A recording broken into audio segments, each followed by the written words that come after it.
Hey everyone! Welcome back to The Quiet Resonance, the channel dedicated to sharing knowledge for personal growth through incredible books. There's this magical book, so simple that even a 6-year-old could understand it, yet it sparked a global sensation when it was published in 1998.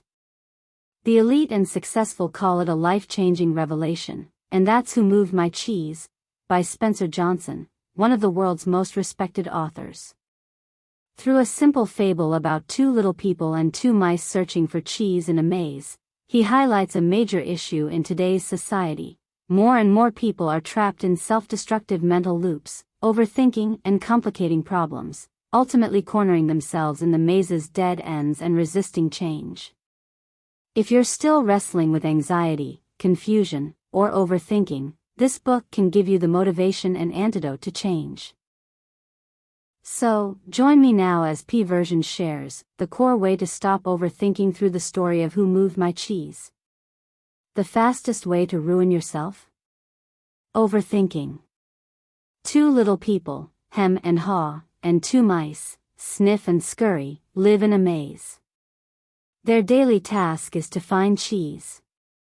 One day, as usual, while running through the maze, they stumble upon Cheese Station C, overflowing with delicious cheese. At first, all four are diligent, waking up early each day. Each has their own way of navigating to find cheese. But soon, basking in the joy of an endless cheese supply, the two little people change. They sleep in, stop running diligently, and no longer worry about finding cheese daily. Hem and haw grow complacent, their weight balloons as a result. Meanwhile, the mice stay vigilant, checking daily for any changes in the station.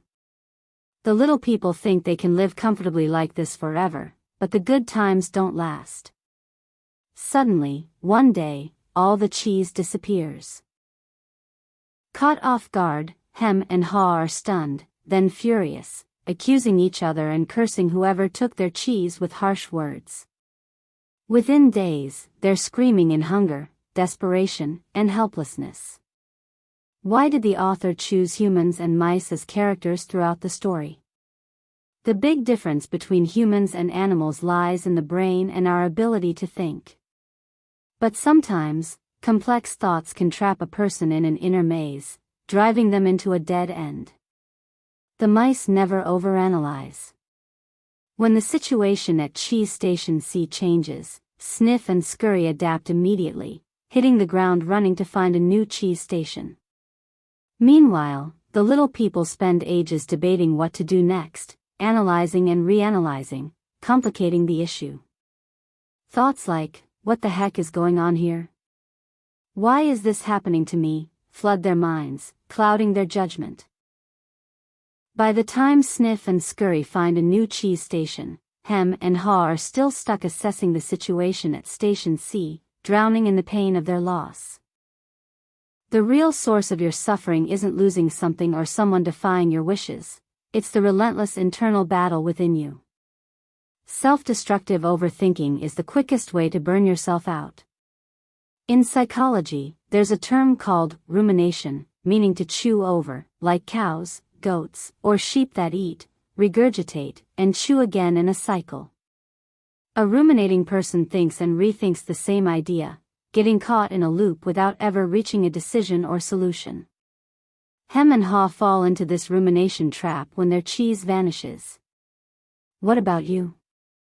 Are you ruminating, overthinking to get or hold on to some cheese, or because you lost it, crushing your own spirit? If only I'd tried harder, it wouldn't have come to this. If I'd chosen that approach, studied harder, and still got a low grade, am I a failure? Why did the boss look at me like that? What did she mean by saying that? Why hasn't he replied to my text today? Is mom acting like that because she doesn't trust me? The questions pile up. Rumination always comes with hypersensitivity. Even trivial things make you dwell for ages. These thoughts are like an addictive pull. If you're not careful, you'll spiral into confusion with no way out. The negative emotions they bring are like a stifling swamp, luring you in and draining your strength to break free. As a result, daily anxieties grow larger, ultimately engulfing you completely. The late writer Tim Rettig once said, "Your problem is you read too little and think too much." So true. Many of us dream up 1,000 paths at night but stick to the same old routine by morning.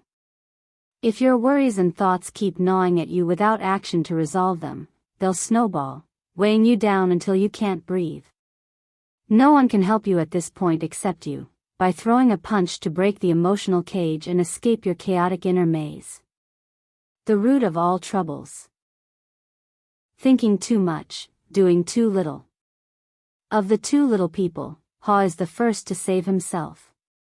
He refuses to sit and wait for death, deciding to resume searching for cheese daily like before. Hem disagrees, questioning, "What if you don't find any? What if there's danger?" But Ha's done overthinking. He drags his weakened body through the maze, occasionally finding moldy cheese scraps, grabbing and eating them. Gradually, he regains strength, his mood improves too. Whenever he feels discouraged, he reminds himself that, though what he's doing isn't comfortable, it's far better than being stuck with no cheese at all. At least he's taking control by stopping overthinking and constantly encouraging himself.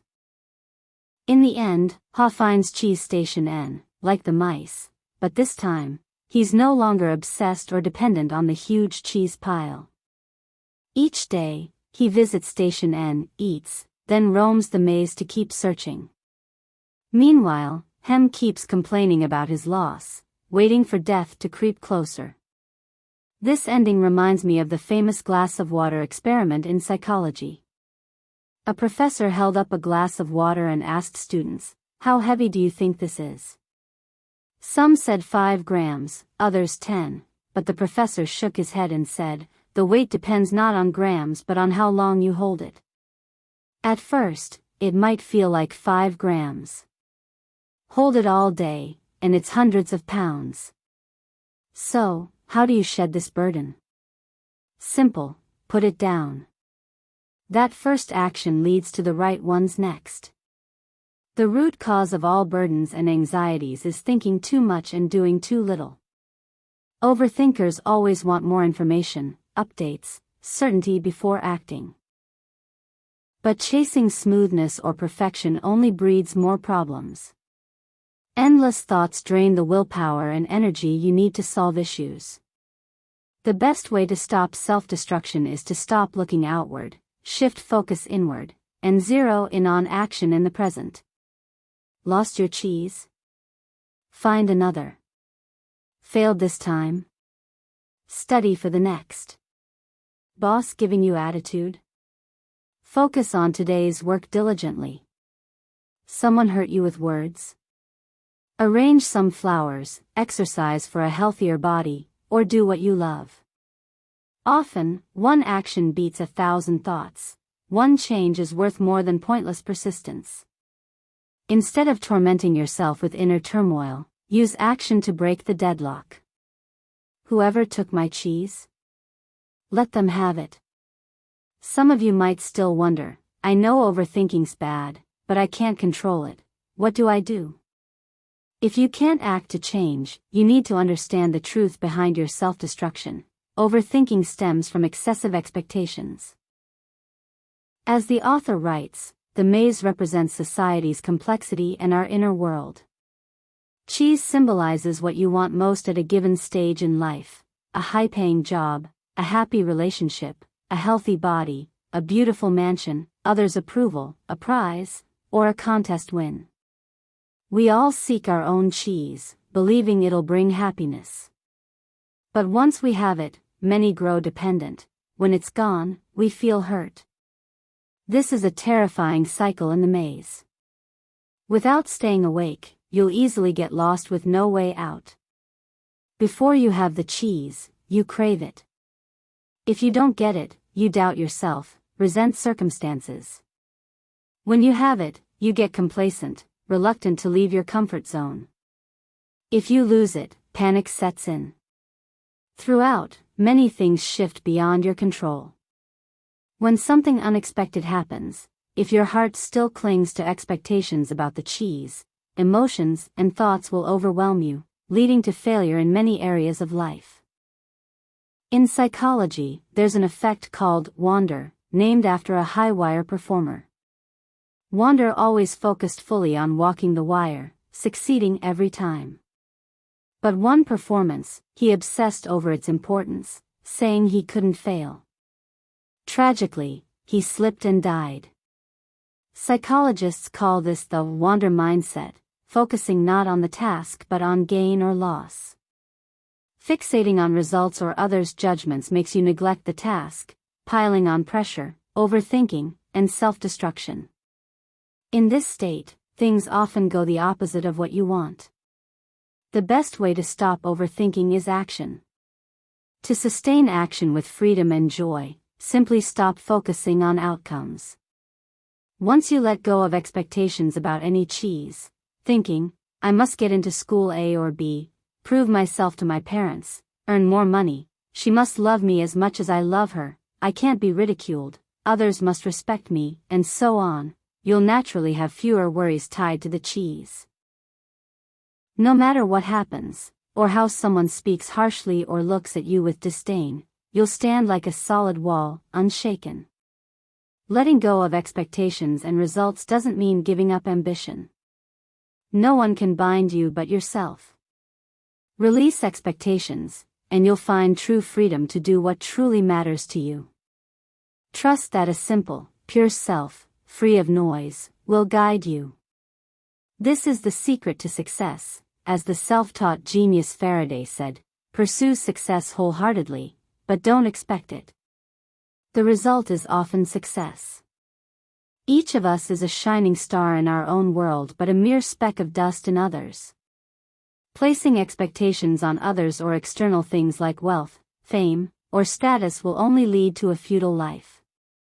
You'll see that letting go of expectations about the cheese is not just the core way to stop overthinking and end self-destruction but also helps you achieve what you want in freedom and joy. At that point, you won't worry or fear, asking, who touched my cheese? Who took it? If someone did, so what? When you have it, stay grounded and determined. When it's gone, let it go, don't overthink. Simplify the complex, like the mice who act instantly, and crucially, expect nothing from anyone or anything. As spiritual master Myvilananda said, I just do, without worrying about results. If I don't succeed, I accept it. When Who Moved My Cheese was released, it topped global bestseller lists instantly. For over 20 years, it's inspired and motivated millions to seize opportunities in life. Many see the cheese hunting story as a lesson in mastering life, stepping out of comfort zones, and embracing change. Yet, some desperately want change but can't achieve it, often those struggling with self-destruction, like anxiety, fear, procrastination, depression, or overthinking. In such cases, we start like Hem, angry, doubtful, hesitant. Then, maybe like Haw, we calm down, reassess, and take the first brave step to change. But the best way is to live like the mice, focus on the present, let go of expectations, think less, and do more. As the saying goes, life is about living it, not just thinking about it. On life's journey, the slowest steps aren't half-hearted ones but those stuck circling in endless thoughts. The fastest steps charge forward, fully embracing the present moment, not dwelling on an unfixable past or worrying about an unarrived tomorrow, missing the beauty of now. Simplify the complex with a heart free of clinging to expectations from anyone or anything. In the end, you'll realize life is a process of letting go. You'll naturally know what's unimportant and what matters to you, becoming a simpler person living a truly free life. To wrap up, I'd like to share a short poem. Spring is beautiful when flowers bloom. Summer's lovely with breezes that zoom. Autumn's charming with a full moon's glow. Winter's stunning with pure white snow. But the best season in life, you'll find, is when your heart's free from a tangled mind. May your life's 4 seasons all be the most beautiful. Thanks for listening. If this video resonates, share it with those who need it. Don't forget to give me a like, subscribe, and turn on notifications for the latest videos each week. Once again, heartfelt thanks, and see you in the next video.